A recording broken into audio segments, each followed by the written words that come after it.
10 বছরের মধ্যে আইন শৃঙ্খলা পরিস্থিতি সবচেয়ে ভালো দাবি স্বরাষ্ট্রমন্ত্রীর। সাংবাদিক নির্যাতনের জন্য দুঃখ প্রকাশ। 5 লাখ টাকা মুক্তিপণ দাবিতে নাটোরে এক স্কুল ছাত্রকে হত্যা করেছে অপহরণকারীরা, নিরাপত্তাহীনতায় পরিবার। পোলট্রি শিল্পে 2025 পর্যন্ত কর অবকাশের দাবি সংশ্লিষ্টদের, বাজেটে বিশেষ প্রণোদনার পরামর্শ।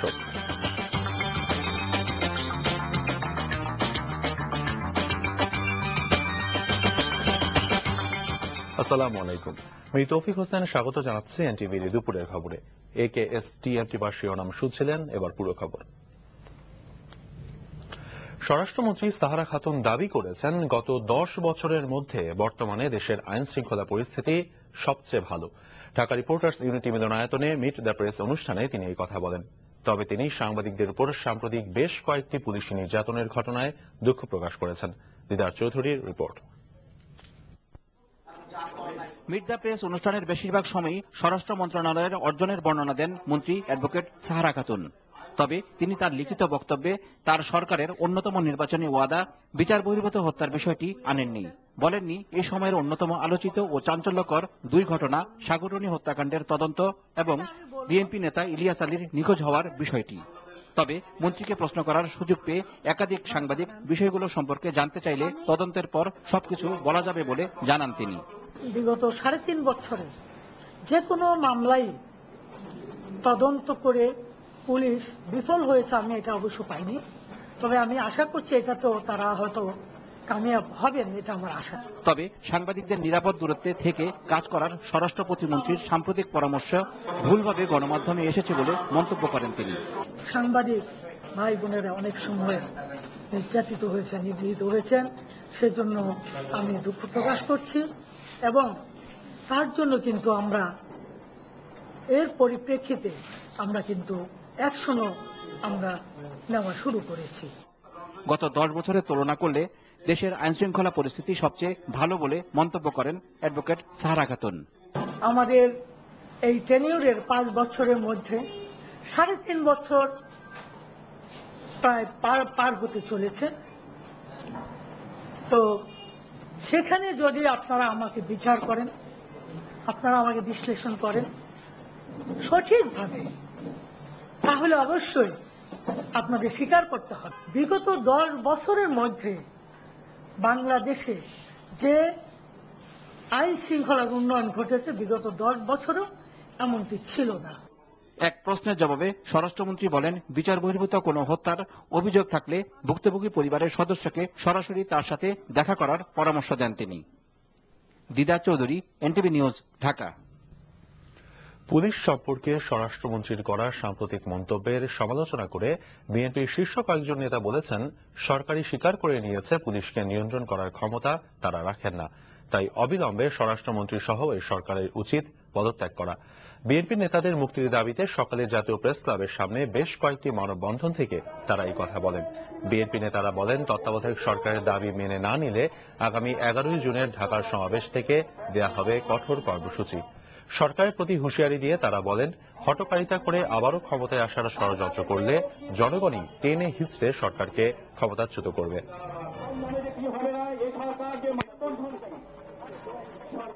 এই সরকার স্বীকার করে নিচ্ছে যে এই পুলিশ বাহিনী অত্যাচারী বাহিনী, বর্বর বাহিনী, এই পুলিশকে নিয়ন্ত্রণ করার ক্ষমতা এই সরকার রাখেন না। এরপরে আপনাদের উচিত হবে সরকার থেকে পদত্যাগ করে দেশের মানুষের কাছে ক্ষমতা হস্তান্তর করে দেয়া।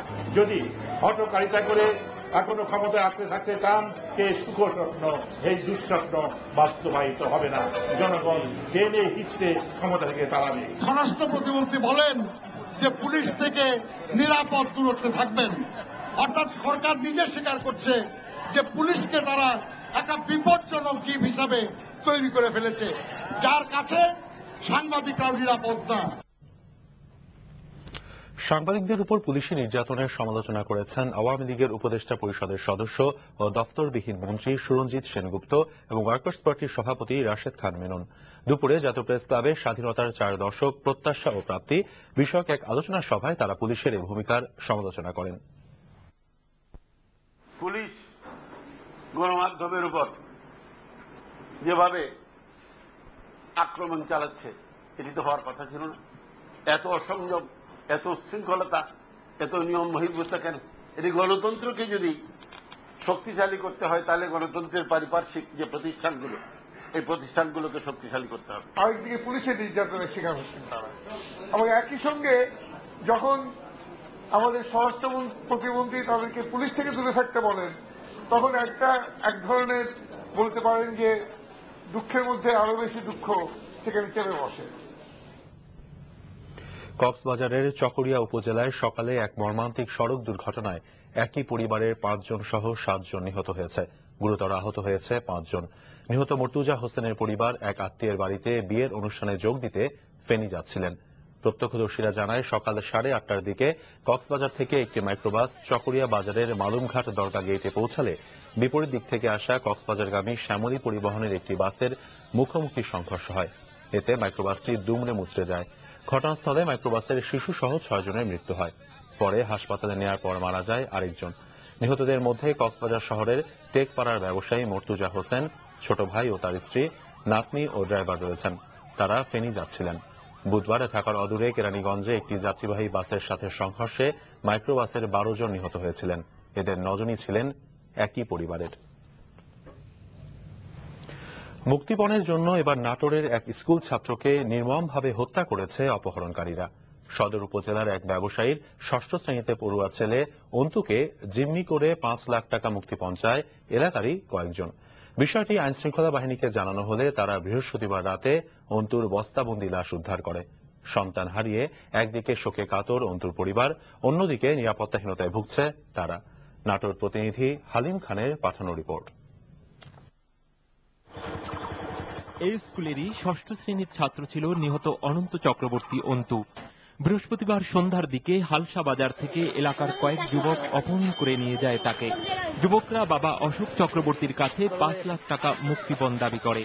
ছেলের খোঁজে বিষয়টি আইনশৃঙ্খলা বাহিনীকে জানান বাবা। মুক্তিপণ দিতেও রাজিও ছিলেন তিনি। অন্তুকে ফিরে পান তিনি, তবে জীবিত নয়, মৃত।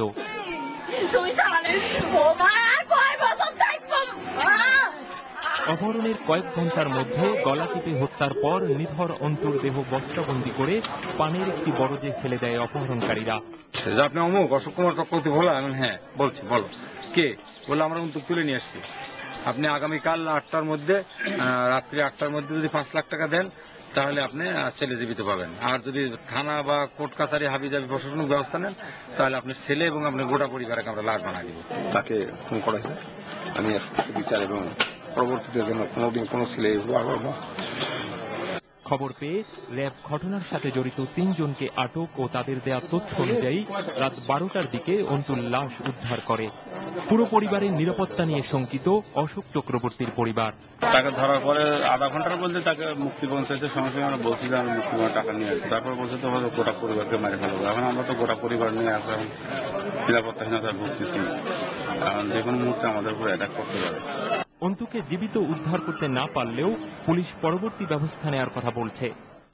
মৃত ভিক্টিমের অন্তুর লাশ উদ্ধার করে, কিন্তু দুঃখজনক ব্যাপার যে আমরা তাকে জীবিত উদ্ধার করতে পারিনি এবং এ ব্যাপারে প্রয়োজনীয় ব্যবস্থা নেওয়া হচ্ছে। এলাকাবাসীর দাবি এমন পাশবিক ঘটনার যেন পুনরাবৃত্তি না হয়। এদিকে এপ্রিলের শুরুতে বগুড়ার কাহালুতে 7ম শ্রেণীর এক ছাত্রকে অপহরণের পর মেরে ফেলে দুর্বৃত্তরা। রাজধানীর কলাবাগানে স্কাই ল্যান্সার নামে একটি মাল্টিলেভেল মার্কেটিং কোম্পানির অফিস ভাঙচুর করেছেন ক্ষুব্ধ গ্রাহকরা। বিনিয়োগকারীরা জানান, গেল বছরের ডিসেম্বরে শুরু হওয়া এই কোম্পানির সদস্য সংখ্যা বর্তমানে 90,000 ছাড়িয়ে গেছে। প্রতি বিনিয়োগকারীর নাম নিবন্ধনের সময় নেওয়া হয়েছে 750 টাকা করে। 5 মাস ধরে ইন্টারনেটের মাধ্যমে আউটসোর্সিং এর কাজও করেছেন বিনিয়োগকারীরা। আগামী রোববার তাদেরকে প্রতিষ্ঠানের পক্ষ থেকে এককালীন টাকা দেওয়ার কথা ছিল, কিন্তু বৃহস্পতিবার রাতে সার্ভারের সমস্যা তৈরি হয়েছে জানিয়ে প্রতিষ্ঠানটির ব্যবস্থাপনা পরিচালক সাইফুল ইসলাম গা ঢাকা দেন। পরে তাকে ধরেও আনেন গ্রাহকরা। সকালে তিনি পালিয়ে গেলেও চেয়ারম্যান নীল কে রহমানকে আটক করে পুলিশ। এমডি সাহেবকে না পাওয়া পর্যন্ত আমি থানাতেই স্টে করব। আমি যতদূর আমার খবর আছে বা আমি ভাবছি যে এমডি সাহেবকে আটকানো হয়েছে সিস্টেমে, এখান থেকে বের করে নিয়ে, হ্যাঁ তাকে আটকানো হয়েছে, আমাকেও এখান থেকে বের করে নিয়ে আটকানো হবে। জয়েন্ট সিগনেটারি থেকে টাকা উঠায় ওইটাকে মেরে দেওয়া হবে। এই হচ্ছে main plan. So it's very dangerous for me to move now. তাদের একটা পেমেন্ট যে ডেটে দেওয়ার কথা সেই ডেটে দিচ্ছে না, এতে তারা সন্দেহ করতেছে যে টাকাটা তারা মেরে দিতে পারে। ঠিক আছে, তাদের টাকা তাদের সন্দেহ স্বাভাবিক, এরকম তো হয়েছে অনেক, যার জন্য আমরা এটাকে চেষ্টা করতেছি বুঝাইতে এবং আইনানুগভাবে তাদেরকে ফরফিট করতে।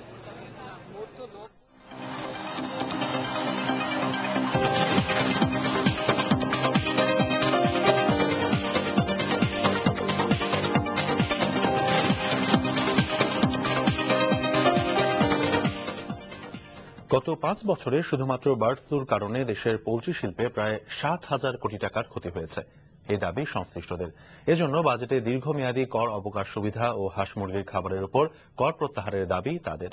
আর ক্ষতি পোষাতে বিশেষ প্রণোদনা প্যাকেজ ঘোষণার পরামর্শ দিয়েছেন বিশেষজ্ঞরা। পোল্ট্রি শিল্পের দুর্দশা ও বাজেট ভাবনা নিয়ে মাকসুদুল হাসানের রিপোর্ট, ক্যামেরায় ছিলেন সাব্বির হোসেন মার্শাল। খামার ভরা মুরগি দেখে অনেকেরই মনে হতে পারে চড়া দামের বাজারে মুনাফা হচ্ছে বেশ, কিন্তু বাস্তবতা হচ্ছে এই খামারের 9টি শেডের 6টি এখন খালি। বার্ড ফ্লুর ছোবলের ক্ষতি কাটিয়ে এখনো ঘুরে দাঁড়াতে পারেননি, বছর পেরোলেও পাননি 18,000 মুরগি নিধনের ক্ষতিপূরণের টাকা। আমরা ডিএলএস অফিসে বার্ড ফ্লু সেলে যোগাযোগ করছি, প্রতি 2-1 মাস পর পরে আমরা যাই, সেখানে গিয়েছি আমি, এবং যাওয়ার পর আমি একটা কথাই পাইছি যে ফান্ড নাই, এই মুহূর্তে ফান্ড নাই। একদিকে সর্বনাশা বার্ড ফ্লু, অন্যদিকে মুরগির খাবার ও ওষুধের 2 থেকে 3 গুণ দাম বৃদ্ধি নাজুক অবস্থায় ফেলেছে খামারিদের। পোল্ট্রি শিল্প সংগঠনগুলোর হিসাব অনুযায়ী নানামুখী সংকটে বন্ধ হয়ে পড়েছে দেশের প্রায় অর্ধেক খামার, হ্যাচারি বন্ধ শতকরা 40%। আর 1 বছরের ব্যবধানে দৈনিক ডিমের উৎপাদন কমেছে 60 লাখ পিস, 6 লাখ কেজি কমেছে মাংসের উৎপাদন।